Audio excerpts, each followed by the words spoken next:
All right. What is up, everyone, and welcome to episode 33 of the Random Encounter Podcast. I'm your host, James, and as always, I'm joined by Mike and Phaneckswhy.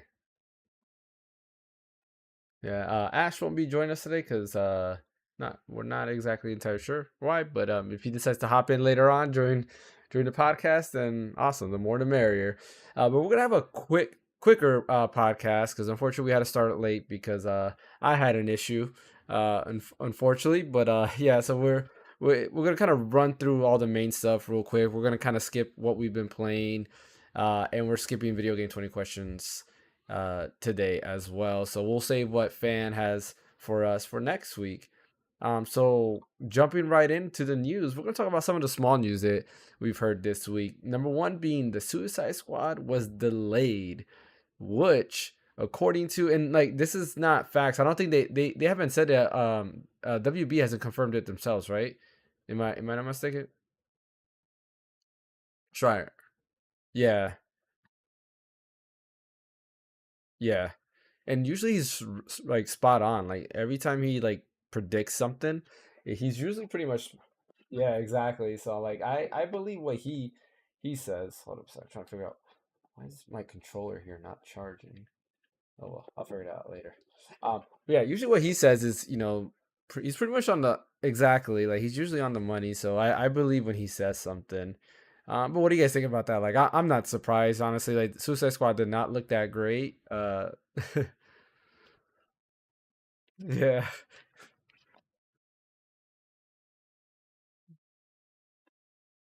Yeah. Yeah, and like Harley Quinn is like Batman basically, just like, hook shotting everywhere or grapple hooking everywhere. Hmm.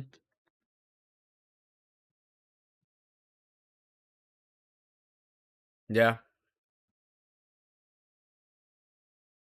Yeah. No, I agree with you 100% on that. Like it's just a weird design, like honestly. I was listening to another podcast and they were comparing I guess Lex Luthor has like a skull on his chest and they were saying like why does he have General Grievous's head on his like uh you know sure like why does he look like the Punisher and stuff like that? I'm like, oh man, like yeah, that's true.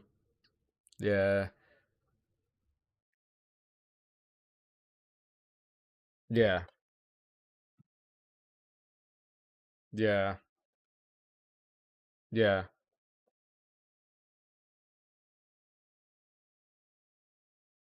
Yeah. Yeah, exactly. Yeah, I'm not exactly sure what they can do in 6 months. And yeah.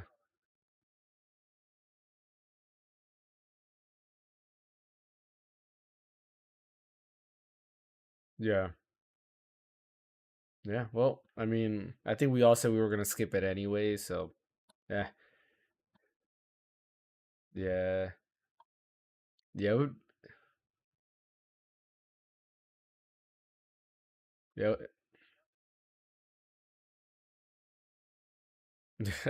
exactly like most live service games, right? Another bit of news, and speaking of a delay, Starfield was also delayed. And I know some people have been going back and forth, like, is it really delayed if they haven't given a release date? If you remember last year in June when Xbox had their showcase, they said that everything they will be showing will be coming within 12 months, right? So technically that gives them till this June for everything to come out. Well, Starfield is pushed to September, and that is not within that 12 months that they promised. So therefore, it's considered a delay because they said it was coming within 12 months. I mean, I'm not excited for Starfield. I'm not a huge Bethesda fan. I think Mike, you are, right? Yeah. Let me ask you this: if Starfield, let's say, were to come out in June, you have Final Fantasy 16 and Starfield there. Which one would you pick?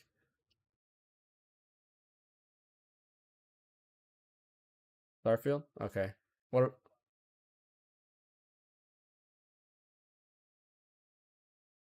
Yeah, I gotcha. What about you, fan?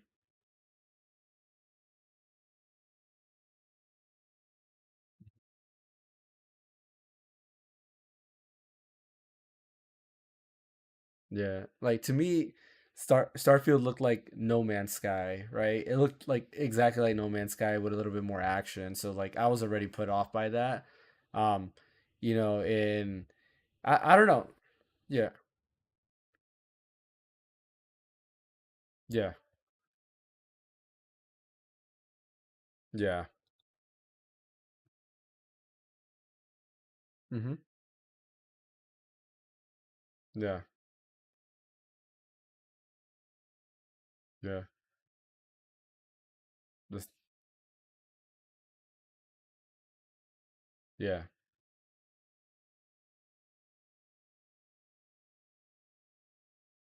yeah,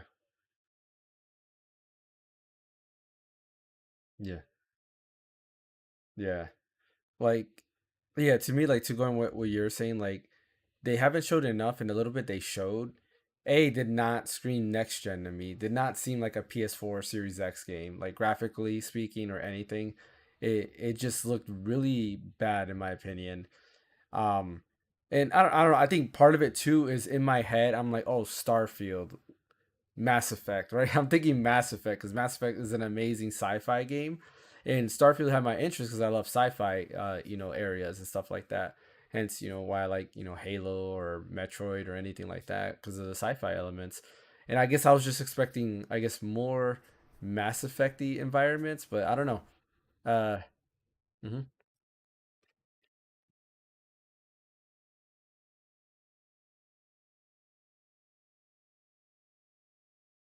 mhm, mhm, yeah, mm, yeah,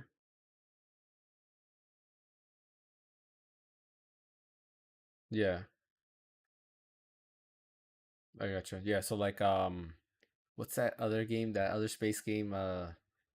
By Obsidian. Shoot, what's it called? I think it's Obsidian. They made it. Yeah, Outer Worlds. There we go. Yeah,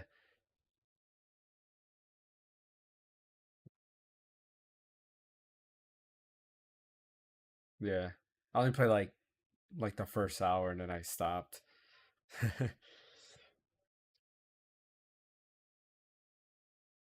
So I guess we'll have to wait and see what happens with it. I mean, honestly, you think it's gonna get delayed again? Yeah, yeah,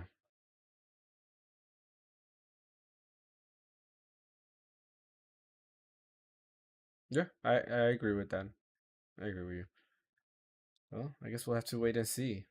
And then the final bit of small news: Hogwarts Legacy got a small update on the Steam Deck. Now what are they called? I forgot what the name of the developers are. Shoot, Portkey, yeah, there we go. Portkey Games, they said that yeah, Hogwarts Legacy now could be run at medium for the Steam Deck, 30 FPS, and all the jitterings and stuttering and all that should be fixed. Because I believe previously, if you ran it on low, it wasn't still well optimized. But now they recommend the medium settings, and you should be good. So I'm actually kind of excited for that because I had told Mike that if I get it, I'm gonna pick it up on PC so I can play on Steam Deck. So now they officially said that they support medium settings, and I think I'm gonna give it a go and try it out, see how it works. Fan, are you still gonna pick up Hogwarts Legacy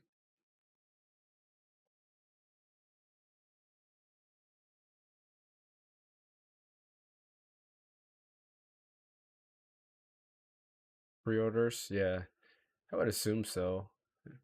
Yeah, I mean, yeah, I would assume so. Usually, like the console exclusive stuff, they would be there. Think so? Yeah, that's true. It could. Mm, yeah, that could be that. I'm trying to think. Have there ever been any games that they had limited stuff on one console and then never came to another? I can't think of one right now.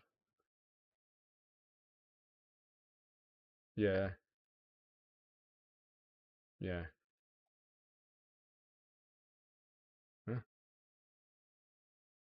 Guess we'll have to wait and see. Uh, what's up, F5? I like calling him that because he got Pharaoh V. So we got F5. I like to call it that.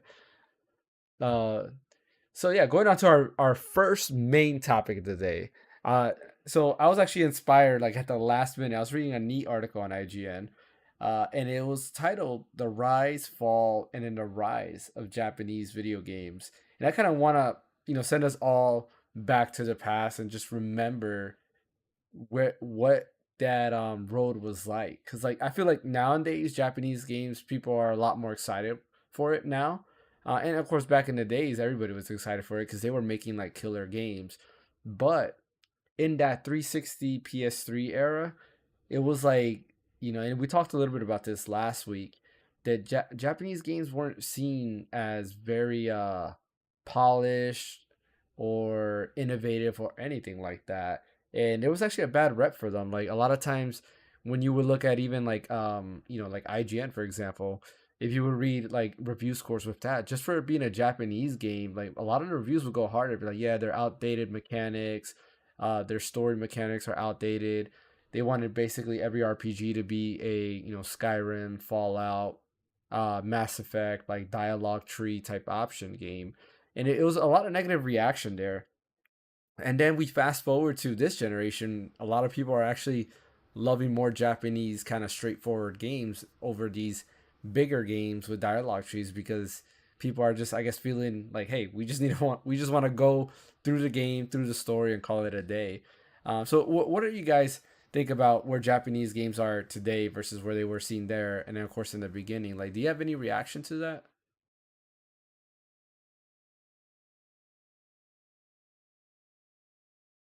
Mm-hmm.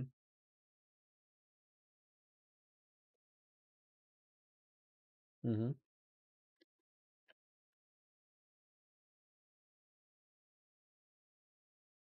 Yeah. Mm-hmm.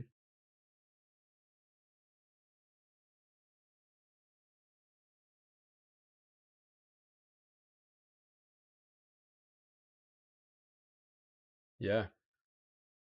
Yeah.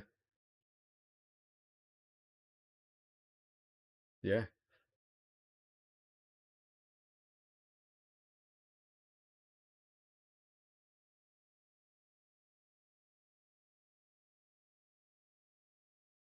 Yeah. So I remember it because I was working at Best Buy at the time, and I remember like a lot of customers at that time. There was actually a gaming department, and a lot of customers would come in to buy games like, oh yeah, like Japanese games are like trash, or it was all like Call of Duty and just Western games in general. And to me, I was like, those games don't appeal to me. Like I like like the Nintendo games. I like the Square Enix games, even though like Final Fantasy 13 to me was bad. Um, I still enjoyed it for the most part. Everybody was hyped about Skyrim. I personally couldn't get into Skyrim. But then I like Dragon's Dogma, which was inspired by Skyrim. And I just like those third person mechanics, the way the fighting was a little bit better. Not a little bit better, a lot better than the way Skyrim is. And to this day, I love the combat. Like, nobody has replicated the combat of Dragon's Dogma. But yeah, they were seen really negative, which was kind of a weird turning point, because when you think about PS2 days and before that, like outside of Halo, like the majority of games that people highlight are all, and I guess you could say outside of like Tony Hawk and like sports games, right? The majority of games that people highlight were all like Japanese games. Like when you think, let's say PS2, right? Like first, what's the first game that comes to your head, Mike? Jack and that. Okay, what about you, fan? Yeah,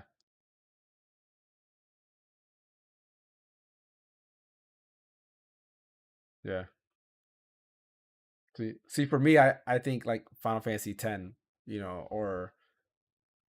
or Kingdom Hearts, yeah. Um,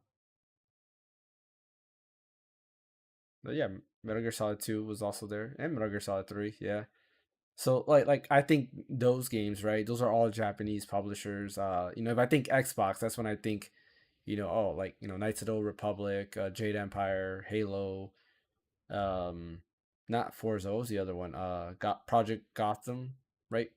Project, yeah, yeah. which I think Crimson Skies was Japanese, right? That was no. Okay, gotcha. Oh, I'm thinking of Panzer Dragoon. Yeah, yeah. Um, but yeah, like that era, and then GameCube. Of course, you're gonna think like for me, I think Resident Evil 4, Resident Evil Remake, and of course all the Nintendo IPs and stuff like that.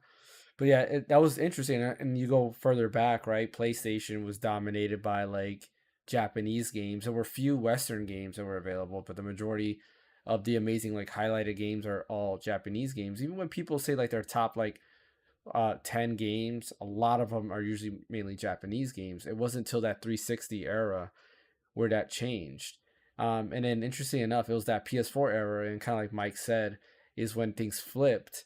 And Sakaguchi had a quote in the article where he said exactly what Mike said. Is like he thinks that because Japanese games were so like they were dominated in the SNES, the NES, that GameCube era, where when Westerners finally started catching up, right, it was something different, and people just went to that side of things because it was different. It wasn't that linear story of or that same type of trope over and over again. So that's what they gained popularity. And then his thoughts on this was that now that that phases out, Japanese games are back to being the spotlight again, because it's different again. People are tired of giant open worlds because everybody's doing it. People are tired of these because all of the Western developers are doing kind of the same thing. And he's also said as more Western developers have shifted to like games as a service type style, people are trying to find actual experiences that are single player or not games as a service. And it's the Japanese market is what's making those games. What do you guys think about that quote? Hmm.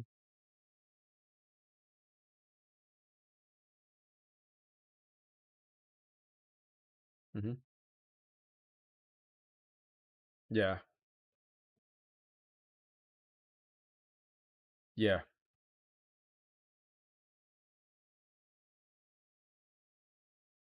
Yeah. Yeah. Yeah. Yeah, exactly. Yeah. Yeah.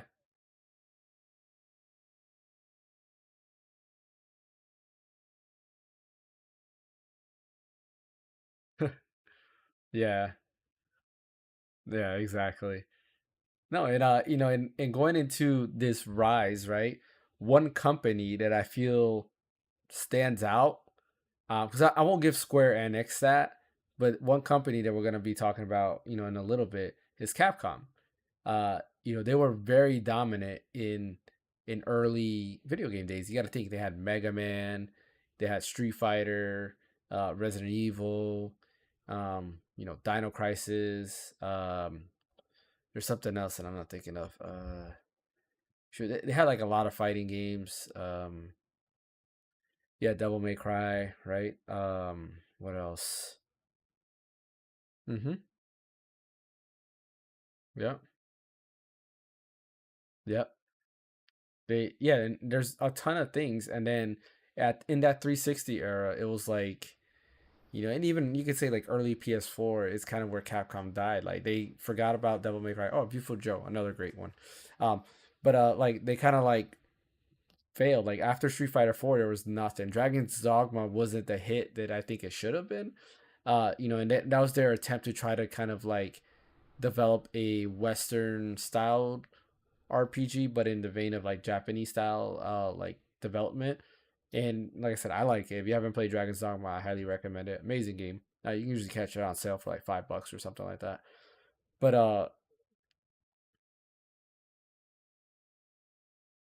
on like Humble Bundle and stuff like that.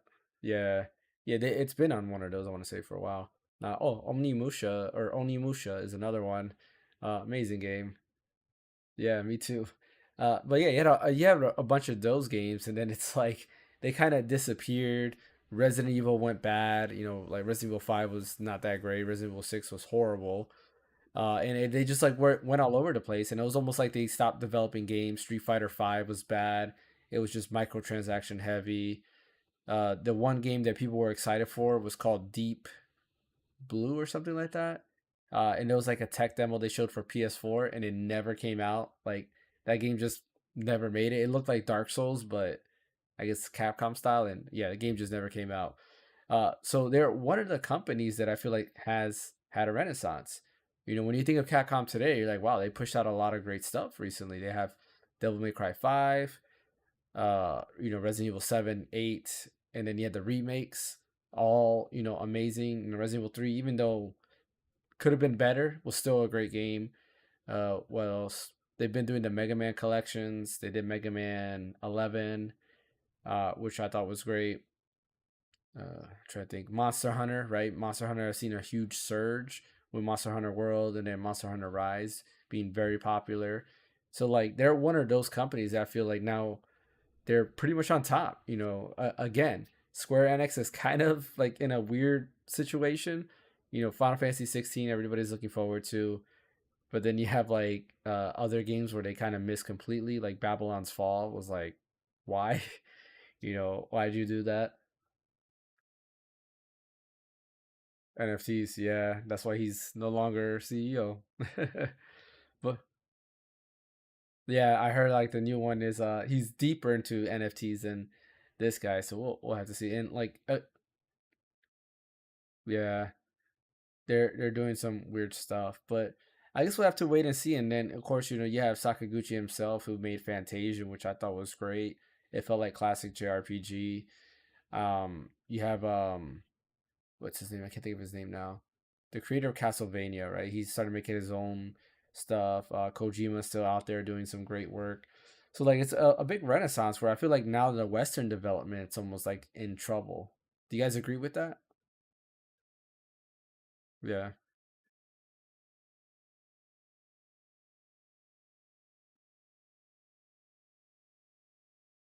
Hmm.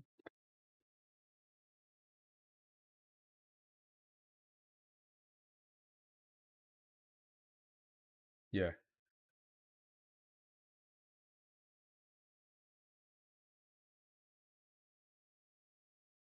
Yeah.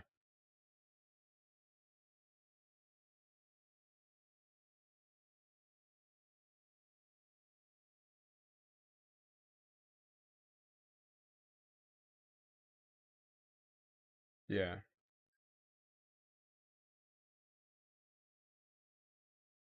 Yeah. You know what's funny? A quote that was in the article too, from Sakaguchi as well, was that like the only Japanese team to not be affected by this was Nintendo, and it was because outside of hardware, we're talking about like software, right? Because the Wii U did not do great, um, but like in software, where like Nintendo was the only one to not be affected, and he clearly stated this in his words. The reason why is because Miyamoto, his philosophy is make games that are fun and people will play. And he's like, I think as long as he's there, they will continue to make fun games, which is right, right. Like a lot of other companies, like Square Enix, a good example. They're trying to fit in all these weird business models to make more money. Where Miyamoto's a lot about like, hey, let's make a fun game, and call it a day. Even Western development, like that's been a key thing. It's like, hey, I need you to put NFTs, make me a game around NFTs versus, hey, I want this game to be this type of game, make it fun, right? So yeah. Mm-hmm. Yeah.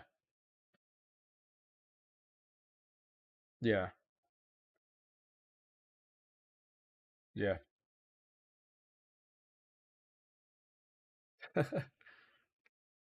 I agree. I agree. They mess up gaming as a whole, and I hate. Yep. Yep. No, I agree, and that bothers me. Like it makes me angry, which is why I give props for Miyamoto as of right now. Like again, the new CEO, we have yet to see what he's really gonna do. You know, concerning like the new Switch and things like that. People are expecting Nintendo to go left. I think they're gonna go right. You know, and I don't mean, you know, no offense to anybody that's left-handed, right? You know, but like, you know, the whole term of being left is like, you know, oddly right versus going right, which is kind of like what most people would do. And I'm saying he's just gonna follow what he knows makes money, which is okay. If the Switch is making money, let's make a Switch 2. It's exactly the same thing. He's gonna play it safe, basically. Uh, yep. Versus like, yeah, exactly right. Versus like somebody like Iwata would have probably done something else, like the Switch DS or something, where it's a DS that can be docked, you know, or something ridiculous. I don't know. That would be cool, right? So then you can play your DS games on it. Just have a second cartridge place to put that. Amazing.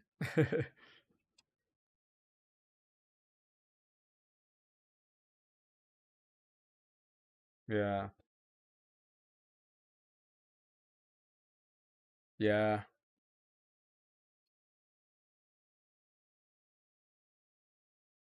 Yeah.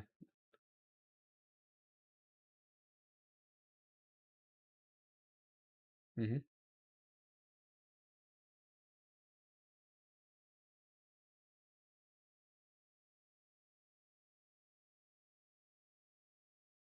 Mhm.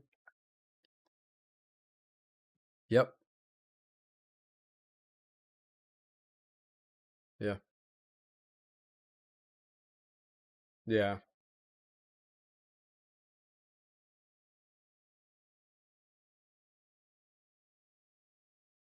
Yeah.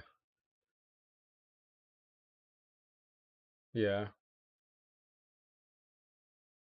Yeah. You can put.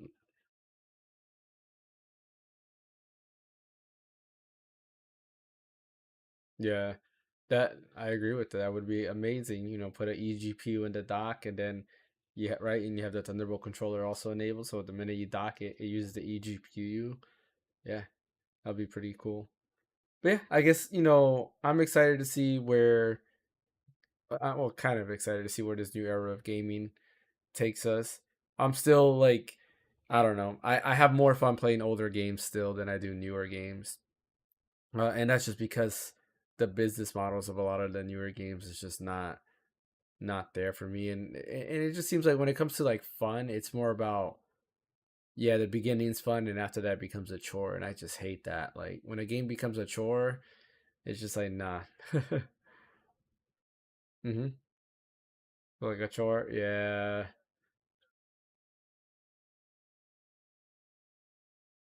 yeah,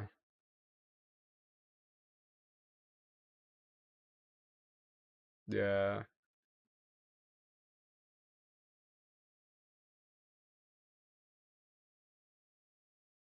yeah.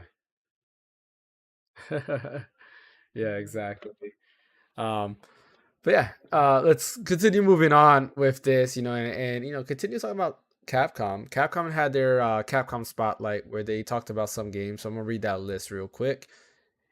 So first thing they talked about was Mega Man Battle Network Legacy Collection, which I'm excited for. Have you guys played the Mega Man Battle Network series at all? No.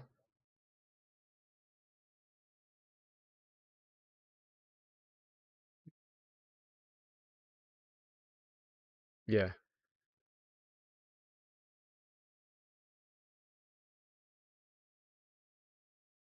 Yep. Kinda. Yeah.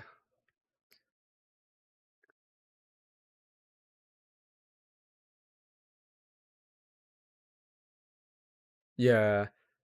So you Yeah, so you have each person has 9 spaces on their side, all right? So you have like Mega Man be on the left side and then the enemies on the right side. And then you get into like random encounters, right? So you have random battles. And as you control when you start the match, you have battle chips. Battle chips are like special powers that you can use and you can set 5. In the beginning you can set 5, but there's like certain ways you can set them. So they have to be like they'll each have their own letter like A, S or whatever, and let's say if your battle chip says A, or you click on your battle chip says A, then any other battle chip that has an A in it, then you can also add that to your team. And then basically in that grid of 9, you can move around Mega Man.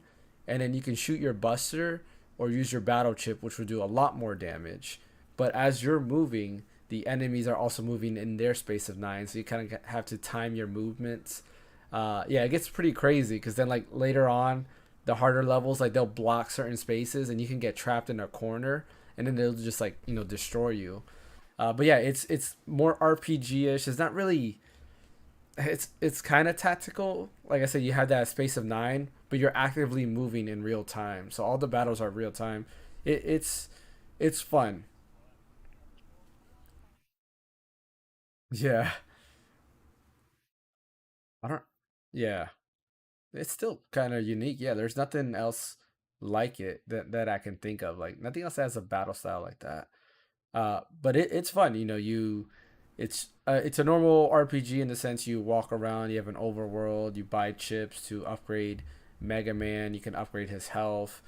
Later on, you get like different armors. The armors will like protect you from fire damage, ice damage, and so forth.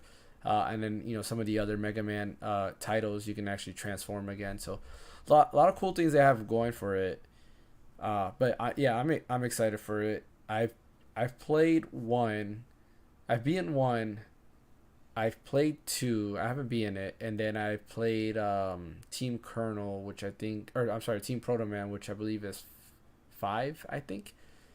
Uh, yeah, definitely a day one for me. Cause that'll hold me over. I'll probably be playing that and like Advanced Wars at the same time. But I do like it. Team Proto Man and Colonel is like really awesome because you get a team of other people. So like if you're Team Proto Man, you have Proto Man on your team as well as like other net navies, which is what they're called. And then you can swap out between them, and you get into like these giant fields where you have to fight a boss, and it's like each person has a turn moving around the map. It's kind of cool. That's when it becomes really tactics based, where like you have each person has a turn moving a map. Each person has a specific skill, and you have to navigate the map. And then once that person's done, you go to somebody else. You navigate the map, and yeah, that's pretty awesome. But highly recommend it for sure. Uh, yeah, and it has a cool version of bass. Yeah, the show's pretty cool. The Mega Man game that I've been playing on my Steam Deck. What was it? Mega Man Network Transmission? No, I think that's the name of the anime. I forgot what the name of it is, but basically it's like it's more of a tie-in to the show than the games, which is pretty cool. Uh, but yeah, the next game they talked about was Ghost Trick Phantom Detective, which is it was a DS game, and I know it's pretty popular out there. For me, it's not a day one buy, but it reminds me of kind of like Ace Attorney and stuff like that. Anybody here excited for that? Okay, yeah, I figured, yeah. Pat. I hear you. And then mhm, yeah, same same here. And then Exoprimal. They talked about that. It does.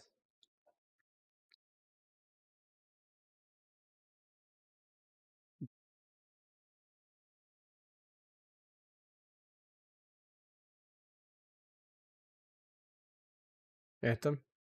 Yeah. Yeah.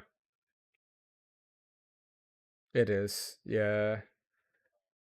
Well, actually, no, I lie. It's not. Yeah, it's a PV.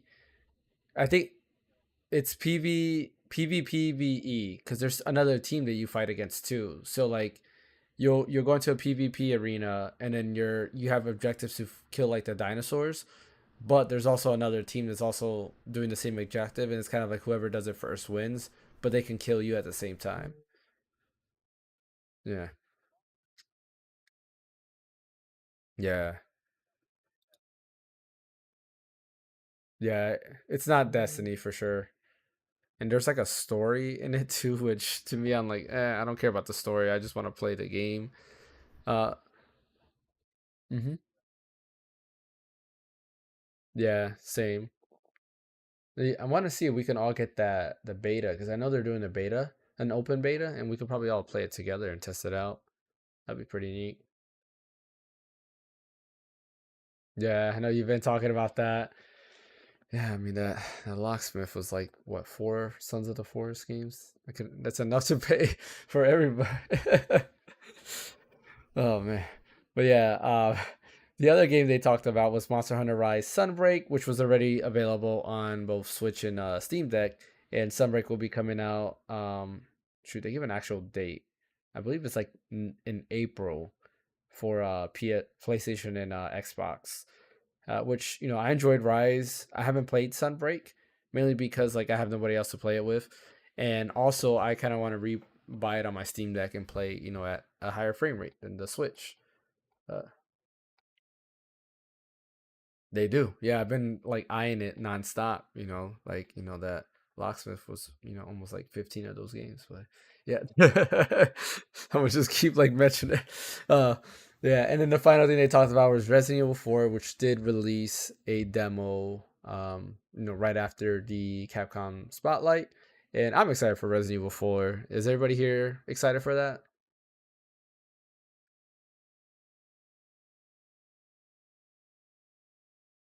Yeah, I'm. Yeah, yeah it is. Oh, this is cool. What is this? Oh, I'm on their website and it says participate in a survey and you receive a special wallpaper. And the wallpaper is actually pretty cool. It has like Leon and what's the girl's name? I forget what the girl's name is. Ashley, and they're on like a jet ski, and then it has like what is that, like Ryu, Mega Man, the Monster Hunter people like on a boat. It's a pretty cool wallpaper they have there. I might do the survey just for that wallpaper. But yeah, anyways, yeah, so it was a pretty cool thing. Like honestly, for me, I was actually more excited about this spotlight versus like the PlayStation showcase because they just showed a lot more stuff that I was interested in. At least two of those things I'm definitely interested in. Exo Primal looks, pretty decent. Like it's caught my interest at least. Monster Hunter I've always liked, so I did not care much about that. And Ghost Trick I didn't care about.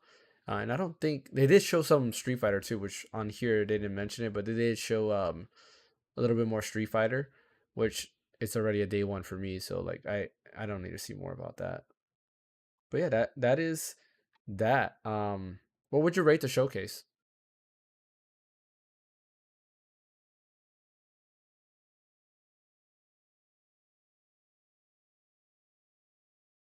6. Mm-hmm.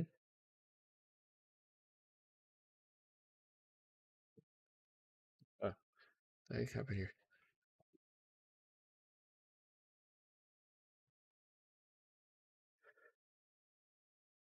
Yeah.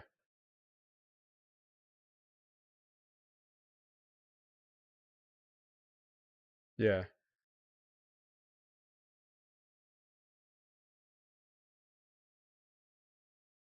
Yeah. No, I hear you. Yeah, I would give it like a 7 personally. What about you, fam? Yeah. I mean, like I said, I enjoyed it more than the PlayStation Showcase. So,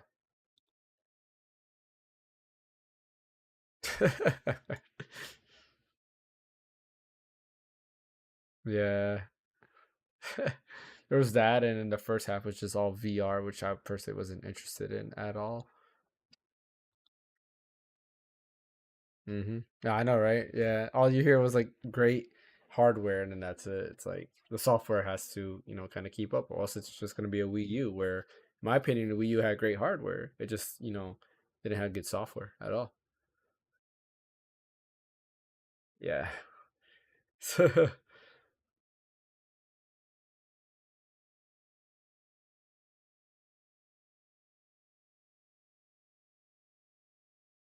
yeah,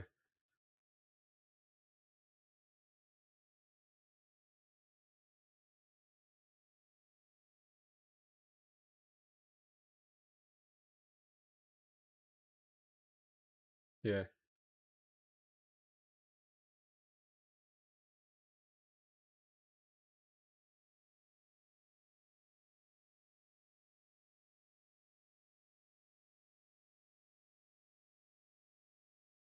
yeah, yeah. I heard that.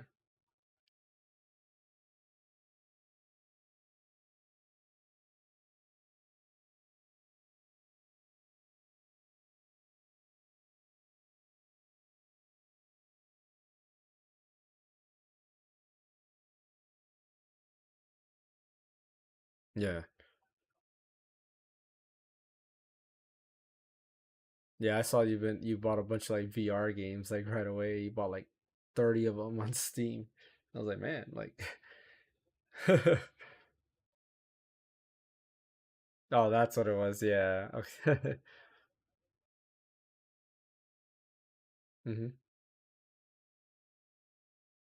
Oh,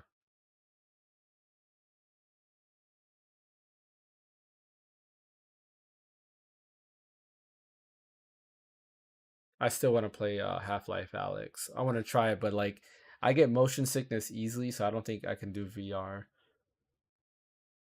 Yeah.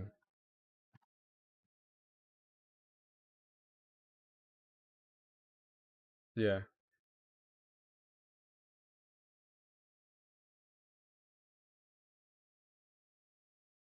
Yeah.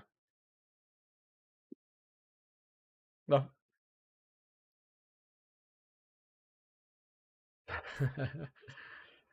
Yeah. Yeah. Oh man, this whole time. Thanks, Shu. This whole time you guys were on mute. Oh man. You gotta Oh, love this. this. Yeah. Oh, like Yeah, the just whole muted the entire podcast. Yeah, time. it was Oh muted the whole man. time. Thanks for letting me know, Shu. Oh man. Yeah. I Well, hate that. Well, there goes that. I guess we won't be saving this. yeah. Yeah. So, Well, I'm so upset. I knew I was double checking something. I missed something. Yeah. Thanks for letting me know, though. I'm glad you came in at this time. Um. Yeah. Now I'm upset. Oh well. Let's move on to Sea of Stars and finish this. It's just not been a good day for a podcast today. yeah. Issue after issue. Um. So yeah, with Sea of Stars, did you guys get to play around with it? Thanks you for the subscription, by the way. A, Did you guys get to play Sea of Stars already? yeah. I played. Yeah. I played a little bit of the demo. Okay. I finished the demo. Okay. What Yeah, did, I didn't finish it. what are you guys' thoughts on that? Pretty good. It reminds me of like I wonder if we're Chrono gonna say the Trigger. same game. Oh, yep. I was gonna Yeah, say the same like thing. yeah, Yep. I yeah. was gonna say the same thing. Reminds you of Yeah, what? What was it? Chrono Chrono Trigger. Trigger. Oh, Yeah. yeah. I was So playing. I was like, yeah, right, it's Chrono Trigger. Yeah, so. like it like it feels like a better graphic Chrono Trigger, hmm which there's nothing wrong with that. Yeah. It's great. Yeah. They did add some like kind of cool stuff that they don't really explain to you, like the whole, like when you fight an enemy, you get like these weird like kind of like roulette things, slot things that go above an enemy. Oh yeah, yeah. They didn't really well, I mean it's a demo, so I'm sure they Yeah. didn't really explain it, but I thought that was kind of cool because they added like something to the game, and then they had a little turn counter on them, which was nice, like because it lets you know when they're gonna attack. Yeah. And then the whole like when you hit them, like these little crystals come out, and you can charge yourself. Yeah. Or So even yeah, and even I like enjoyed it. the combos too. Like like if you use the boomerang thing that I forgot what the sword the sun guy has, like where you throw it and then if you hit the A button on time, it'll come back and then you can throw it again and just like keep comboing. Like stuff like that's pretty cool. It's because it's not just turn based; it's an interactive turn based like RPG. And that kind of goes with our theme of today of that Japanese Renaissance. We had Chained Echoes earlier, that was a I still have to throwback play that to game. old school JRPG. I have to finish it. Like I'm still in the beginning, but I think I'm gonna just repurchase it on the Steam Deck. And then yeah, because like I just don't like streaming it, and I don't use my Xbox anymore. Like I use my Xbox from time to time, but it's super rare. And when I'm using it, I'm not playing Chained Echoes. But yeah, like Sea of Stars is another one. It was inspired. The developers specifically said the game was inspired by Chrono Trigger and Mario RPG. So they try to fuse the two elements there. But another Yeah, article I I was can see that. reading on Game Informer, they were talking about how a couple cool things that I want to mention about Sea of Stars. They were talking about how it ties into the messenger. They didn't specifically say how it ties into the messenger. And for those of you who haven't played the messenger, highly recommend it. It's a Ninja Gaiden like an old school Ninja Gaiden like, but man, I don't know how, because part of it's going to be spoilers kind of. Um I don't know if you would consider it spoilers. You guys want me to say it or? I haven't played it, but I don't know if I'll get a chance to play it before Sea of Yeah. Stars. So you I can mean, Okay. probably I say have it. the messenger, but I haven't Yeah. played it yet. All right. Yeah. So if anybody that's watching is worried about spoilers, I would just skip, forward like a couple minutes here. So I'll give you 3 seconds to go ahead and pause or skip whatever you're gonna do, and here we go. All right. So in the messenger, the cool part is you start off the game. It's played in 8-bit, right? So it's like an 8-bit format. You go through it, and it's a linear, like old school NES action game, right? In the vein of Ninja Gaiden. So you go through, you're just going left to right, going through the mission. Halfway through the game, because you have to climb the mountain to the top of the mountain and see something, you go to a different dimension. Or I think they call it like time traveling or something like that. And then the game changes to 16-bit. So the whole graphical style changes from 8-bit to 16-bit because it's like a time traveling. Time travel, and that's how Right. it shows off the time traveling mechanics. And then the music, you're in the same areas, but the music, of course, changes to 16-bit sound versus 8-bit sound.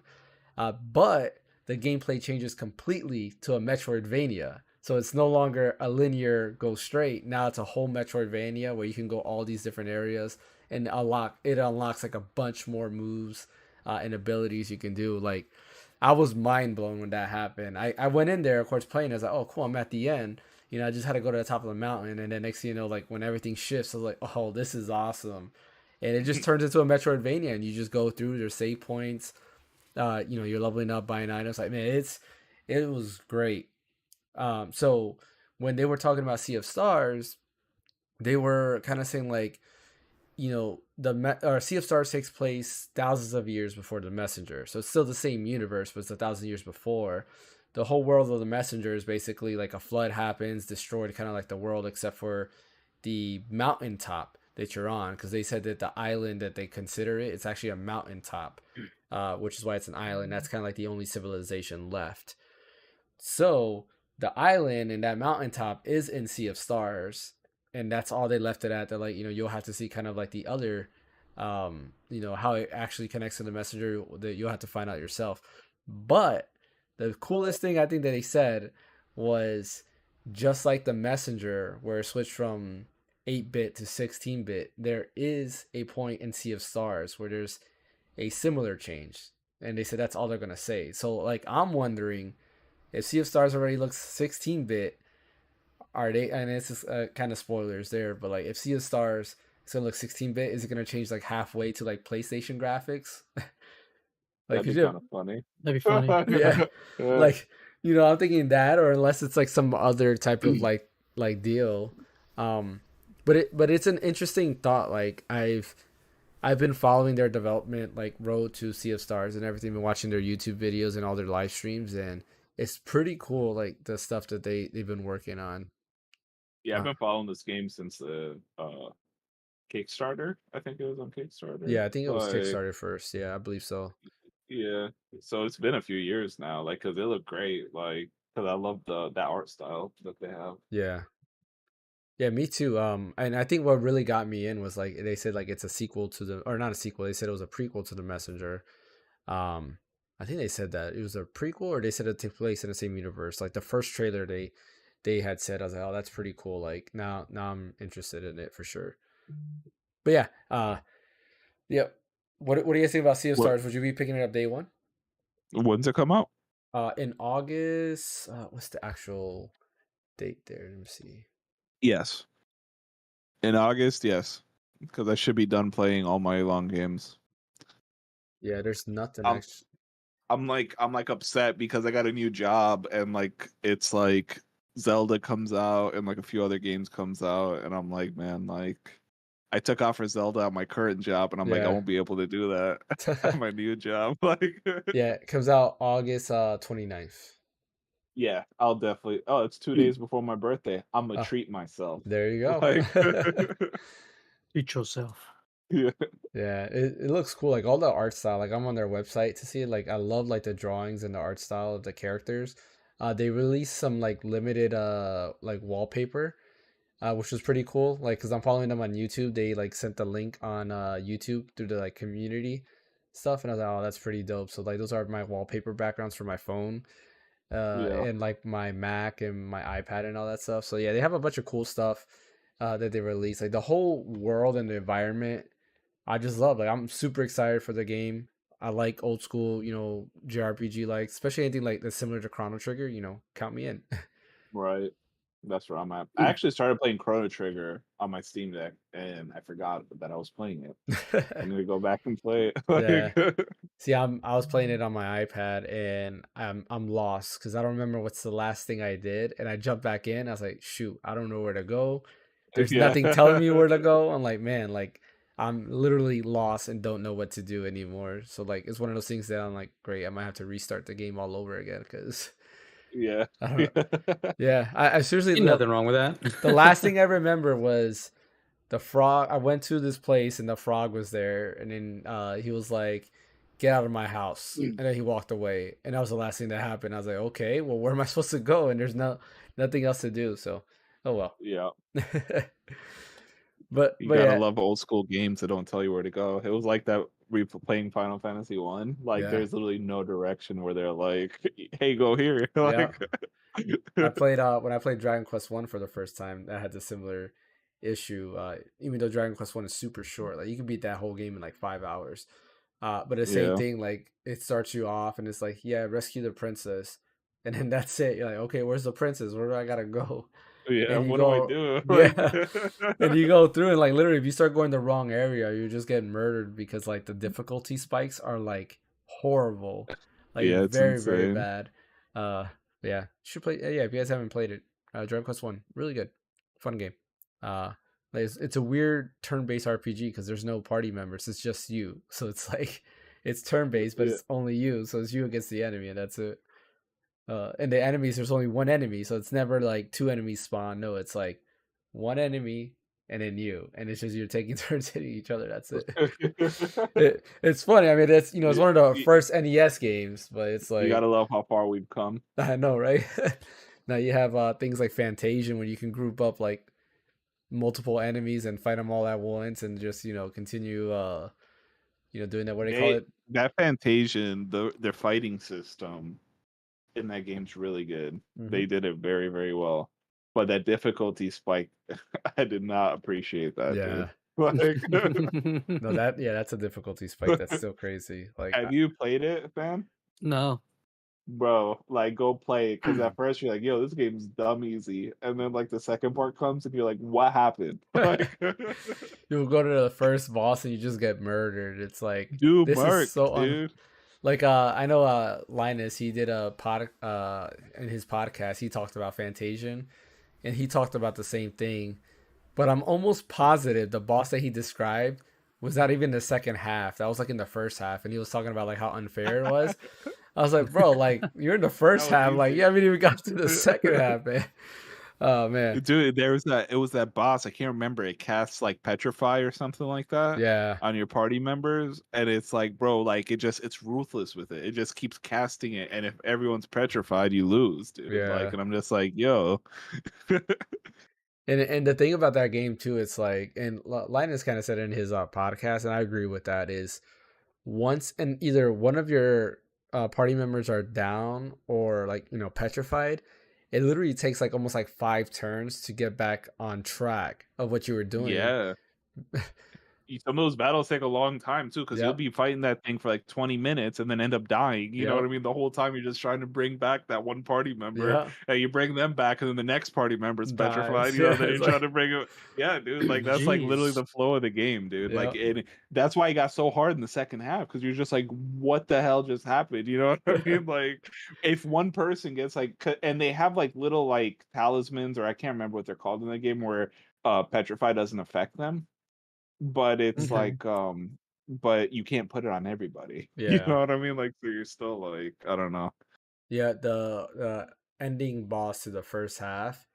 Like literally, the only way I was able to beat him is I had to make sure nobody died. Because the minute somebody died, there's no way I was gonna come back for it. Because you know how you summon like what was it, those swords that would explode, and you had to get Oh rid of yeah, those yeah. swords. Yeah, so he would summon the swords that would explode, and if one person died, there's no way to like destroy the swords before they exploded, and like if they explode, they literally just wiping your whole party. Oh man, I hated that boss, and then finally I was able to beat him without dying because I had spent all my money on items, and I just created a bunch of bombs, time bombs, and I would just throw time bombs Oh nonstop, yeah. and it would because it's AOE, so it would destroy the swords, and of course attack the main boss, and that was the only way I was able to beat him. I was broke after that fight, but I won just You by won. doing that. Man, Yeah. that game's really good, man. Dude, after that difficulty spike, I was not able to beat any of the bosses, and Yeah. I'm just like, yo, like I give up. Like, That's where I'm at. Like I gotta play. Like I'm sure if I grind a lot, like I'll be able to. But it's a lot of and grinding. that, dude, oh, that was the other thing I'm mad at, dude. I was so over leveled. I Hmm. grinded so hard in the first half, so like, so in the second half, I'm like, oh, I'll be good for a little bit. Nope. And then like, nah, dude, like I'm just getting destroyed every single because you can go in like different directions or whatever, you know what I Yeah, mean? it And opens up. Yeah. yeah, like and every single boss you go to just murks me, and I'm just like, yo, like See, I I'm was. not even bad at these kind of games, and I don't know what's going on here, man. Like, Yeah, I'm curious to see how Sea of Stars does with their difficulty. If it's gonna be more, straightforward, or will it have difficulty spikes? Because I feel like that's that hard like thing to do is find that good balance of, good difficulty, but not crazy like grindy. If that makes sense. Like Dragon Quest 11 feels that way. Like it had a good balance. Like I never had a grind except for the ending. Like the ending is I have to grind a lot because there's no way to beat the final boss. But for the most part, for the majority of the story, I didn't have to grind at all. I was able just to go ahead and play. I Yeah, I think, think the yeah, demo made it too easy. I think it's the grinding thing with JRPGs that kind of irritates me too, Mm-hmm. man. Like, because it's sometimes like I just want to play the game. I Mm. don't feel like grinding for like 2 hours. So backtracking a little bit, I forgot to mention this in the Capcom spotlight for Mega Man Battle Network. They introduce so there because there's no easy mode or hard mode or anything like that in the game. So they introduced something. I forget what they call it, but it's an item you can equip to Mega Man, and basically just one shot kills everybody.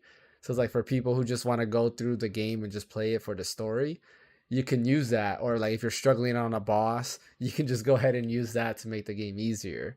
I Oh my appreciate stuff god. like that because like for me like zombie replaying it, there might be like a boss like what, I just don't want to spend my time fighting you, and I'm gonna just cheese the game by equipping that and just one shot it, shot Yeah, it what's up. the something about the Mega Buster? Yeah, it's like Yeah. it's a item that you can equip. I forget what it's called, but I thought that was pretty cool. Like I feel like more games should give you that option. I think Final Fantasy 16 said this same thing, that they're gonna have these items because there's no difficulty level, so there's certain items you can use that would make the game easier if you're having like a tough time. And I feel like that's where like JRPGs should kind of like move towards. Like if the game is too difficult or you want players to choose, give items that will allow them to kind of skip a fight and move on to the next. So it's gonna be interesting to see how this goes, because I know we have games like Elden Ring, right? That's no difficulty, and it's kind of like, well, if you suck, then oh well. But Well, mhm, I appreciate both games. mhm. Elden Ring isn't for the lighthearted. You Yeah. know what I mean? Like, Yeah, but that's not Mega a Man is for kids. You know what I mean? Like, so, Well, but there, and in my opinion, there is an easy mode in Elden Ring, right? And that's calling, for a friend to help you out and beat a or if you get the boss. right Ashes of War too. Some of Yeah, those Ashes of War are like literally like beat the boss for you, dude. yeah, Like, exactly. Like the jellyfish, like yeah, yeah, Yeah, the Black jellyfish one is the best. yeah. Nom, bro. You get Black Knife Chris, I think it is. Hmm. Bro, she literally just kills every boss by herself, dude. Really? Like, Hmm. Where can you find her at? you have to beat a black. It's very hard to get her. Oh, You okay. have to you have to beat a Black Knife assassin, and it's super super annoying. Okay. There was but I forgot who I was using before that. Oh, it was that dumb guy. What's his name? Uh yeah, it's Dung Eater. The Dung Eater. Hmm. I don't know who that Hmm. is. Yeah, Oh, because yeah, that storyline is crazy. Like I can't.